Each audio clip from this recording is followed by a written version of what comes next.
Семејството и пријателите во Националната катедрала во Вашингтон дадоа почит на кошаркарската звезда Мануте Бол. Љубителите на спортот го паметат по кошевите и висината, но Чичко по неговата великодушност.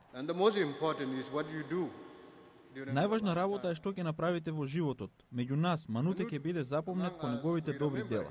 Повеќето од парите што ги заработи од спортот ги даде на својот народ. Многумина го истакнуваат големото срце на джинот од 2 метри и 29 сантиметри од племето Динка од Јужен Судан, кој никогаш не заборави од каде дојде.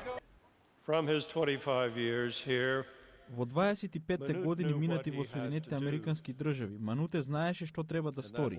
Се залагаше и другите во Судан да добијат образование и слобода.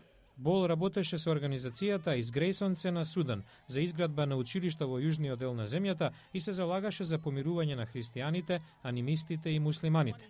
Бил инспирацији за суданскиот амбасадор во САД, Акек Коч Ачиу. Благодарни сме на Мануте, тој беше символ на единство и помирување. Градеше џамија во Северен Судан, тоа е знак на помирување. Мануте Бол ќе почива на семените гробишта во Судан.